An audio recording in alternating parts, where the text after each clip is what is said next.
လူတိုင်းကဂျိုရှွာဘန်ကိုကန်ကောင်းလို့ UFC မှာပွဲတွေတောက်လျှောက်ရနေတာလို့ထင်ကြပါတယ်။ဒါပေမဲ့အမှန်တကယ်တော့သူဟာပွဲမရှိတဲ့အချိန်မှာတောင်ဂျင်းထဲမှာငရဲခံပြီးလေ့ကျင့်နေလို့ပါ။ဒီနေ့မှာတော့ပွဲတိုင်းကိုအနိုင်ရနေုံနဲ့မကပဲဘယ်အချိန်ပွဲခေါ်အမြဲအဆင်သင့်ဖြစ်နေတဲ့ဂျိုရှွာဘန်ရဲ့ထူးခြားတဲ့စွမ်းဆောင်ရည်တွေနောက်ွယ်ကညီကိုတို့လုံးဝမသိသေးတဲ့ဂျင်းထဲကလိုအပ်ချက်တွေအကြောင်းကိုတစ်ချက်မကြံဖွင့်ချပေးသွားမှာပါ။နံပါတ်1 stay ready အမြဲအဆင်သင့်ဖြစ်နေရခြင်းရဲ့လိုအပ်ချက်ဖိုက်တာအများစုဟာပွဲပြီးရင်အားလျက်တွေယူပြီးခီးထွက်တာအစားအသောက်တွေအဝါစားတာမျိုးလုပ်လို့ရှိပါတယ်။ဒါပေမဲ့ဂျိုရှွာဘန်ကတော့ပွဲပြီးလို့တပတ်လောက်ပဲနားပြီးတာနဲ့ဂျင်းကိုချက်ချင်းပြန်သွားပါတယ်။သူရဲ့မူဝါဒက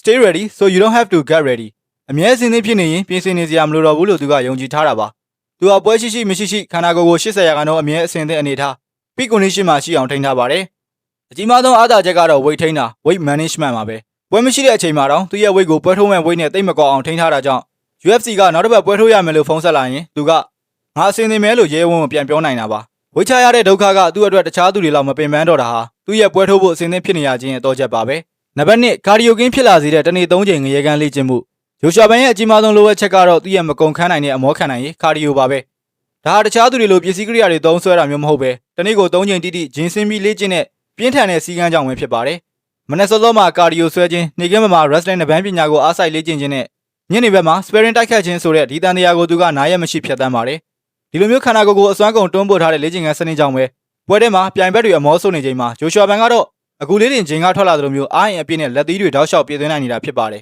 ။ဒါတည်းမကသေးပါဘူးသူဟာ high volume striking လို့ခေါ်တဲ့အနားမပေးတဲ့လက်သီးဆက်ရုပ်စနစ်ကိုသုံးပါတယ်။တဲအိလို့ခေါ်တဲ့ heavy bag ကိုတာမန်ထိုးတာမျိုးမဟုတ်ပဲ10မိနစ်အတွင်းမှာအချက်ရအများဆုံးကို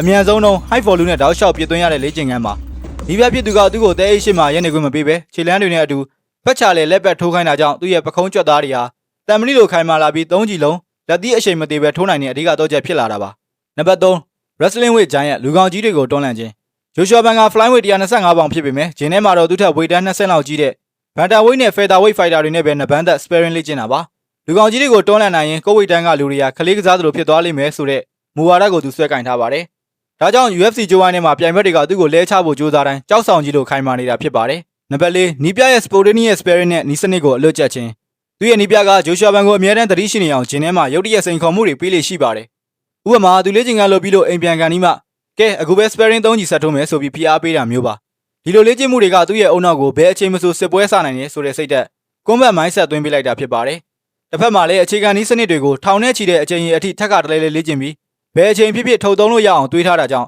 ရက်တို့အတွင်းပွဲလက်ခံရရင်တော့သူကရဲရဲဝံ့ဝင်ထိုးနိုင်တာပါ။နံပါတ်5ပွဲနီးကာနီးငရေကန်အစားအသောက်ဒိုင်ရက်ပလန်နဲ့စိတ်သက်စစ်စင်ရေးဂျိုရှွာဘန်ရဲ့အစားအသောက်ကတော့တကယ်ကိုစံပြပါပဲ။သူဟာပွဲနီးလာရင် soft free ဒိုင်ရက်စားမပါတဲ့အစားအစာတွေကိုပဲစားပါတယ်။ခန္ဓာကိုယ်ထဲမှာရေဓာတ်မအောင်စားကိုလုံးဝဖြတ်လိုက်ပြီးပြုတ်ထားတဲ့ကြက်ရင်ပုံသားနဲ့အစိမ်းရောင်ဟင်းသီးရွက်တွေကိုပဲအချိန်မှန်စားရတာပါ။ဒါအပြင်ပွဲမတိုင်ခင်ညတွေမှာဆော်နာစုချွေးအောင်ဝစ်စုံနဲ့လေ့ကျင့်ခန်းလုပ်ရတာဟာသူ့အတွက်တော့တကယ်ငရေကန်ပါပဲ။ရေတောက်ပုံကိုတောင်နီးပြကထိန်းချုပ်ပြီးဒစားတွေကိုအချိုးကျဖြော်ဆက်တောက်သုံးစေပါတယ်။နောက်ထပ်ထူးခြားတာကတော့ psychological warfare visualization မှာသူကမျက်စိမဲ့ပြီးပြိုင်ဘက်ကိုဘယ်လိုထိုးမလဲသူကဘယ်လိုတုံးပြန်မလဲဆိုတာကိုအခါပေါင်းထောင်ချီပြီးစိတ်ထဲမှာပုံဖော်လေ့ကျင့်ပါတယ်။ဒါကြောင့်ပွဲထဲမှာတကယ်အခြေအနေနဲ့ကြုံလာတဲ့အခါလုံးဝမထိတ်လန့်ပဲအလိုလျောက်တုံးပြန်နိုင်တာဖြစ်ပါတယ်။နံပါတ်6ရေခဲစိန်ခြင်း the iPad reset လေ့ကျင့်ခန်းတွေပြီးသွားလို့ဒီကုလုံးနာကျင်နေချိန်မှာဂျိုရှွာဘန်ရင်ဆိုင်ရတဲ့နောက်ထပ်ငရေကန်ကတော့ရေခဲစိန်တာပါပဲ။ရေခဲတုံးတွေအပြည့်ရှိတဲ့ကန်ထဲမှာခန္ဓာကိုယ်တစ်ခုလုံးကို9မိနစ်ကနေ10မိနစ်အထိစိန်ရတာဟာကြွက်သားရောင်ရမ်းမှုကိုတက်တာစေပြီးခန္ဓာကိုယ်ကို reset ချပေးတာပါ။အေးလုံးလုံးတုံရင်နေတဲ့အချိန်မှာစိတ်သက်ကြမ်းခိုင်မှုရှိဖို့အသက်ရှူနှုန်းကိုမှန်အောင်ထိန်းခိုင်းပါတယ်။မင်းရဲ့ခန္ဓာကိုယ်ကအေးခဲနေပေမဲ့မင်းရဲ့စိတ်ကတော့မီးတောက်နေရမယ်လို့နီးပြကအမြဲတမ်းပေးပါတယ်။ဂျိုရှွာဘန်ကတော့ဒါဟာလေ့ကျင့်ခန်းလုပ်ရတာထက်ပိုဆိုးတယ်လို့ပြောလို့ရှိပေမဲ့ဒါကပဲသူ့ကိုနောက်တစ်နေ့မှာထပ်ပြီးကျန်းနိုင်အောင်လုပ်ပေးတာဖြစ်ပါတယ်။နောက်ဆုံးနဲ့အရေးကြီးဆုံးအချက်ကတော့သူ့ရဲ့စိတ်ဓာတ်ပါ။သူကမြန်မာပြည်ကနေအမေရိကန်ကိုရောက်လာတဲ့အထိအခက်အခဲတွေအများကြီးကြော်ပြတ်ခဲ့ရသူဖြစ်လို့ UFC လိုစင်မြင့်ကအခွင့်အရေးမှန်သမျှကိုလက်လွတ်မခံချင်တာပါ။ငါ့ကိုပွဲပေးရင်ငါထိုးမယ်ဆိုတဲ့စိတ်ကသူ့ကိုအမြဲတမ်းနှိုးချနေစေပြီးဘသူကမဆိုဘဲချိန်မဆိုရင်ဆိုင်မှုအစင်းသင့်ဖြစ်နေစေခဲ့တာပါ။ဒီကုန်းချုပ်ရရင်တော့ဂျိုရှွာဘန်ရဲ့အောင်မြင်မှုနောက်ွယ်မှာညီကိုတို့မြင်တွေ့လိုက်ရတဲ့အတိုင်းသွေးချွေးနဲ့စီကန်းတွေအများကြီးရှိနေပါတယ်။နေရာမရွေးအချိန်မရွေးပွဲထိုးဖို့အစင်းသင့်ဖြစ်နေတဲ့ဒီမြမကုံဆောင်ဂျိုရှွာဘန်ရဲ့ခီးလန်းကတော့တကယ်ကိုရင်ခုန်စရာပါပဲ။ကဲညီကိုတို့ရေမြမကုံဆောင်ဆိုတဲ့ဂုံဘုတ်ကိုကမ္ဘာအလယ်မှာမမမတ်ရက်တည်နိုင်မှုအတွက်သွေးချွေးရင်းပြီးတိတ်တိတ်ဆိတ်ဆိတ်ကြိုးစားနေတဲ့ဒီလူငယ်လေးကိုအရင်ကထက်ပိုပြီးချစ်ပေးကြပါပိုပြီးအားပေးကြပါလို့တိုက်တွန်းရင်းနဲ့ပဲဗီဒီယိုလေးကိုအဆုံးသတ်လိုက်ရပါတယ်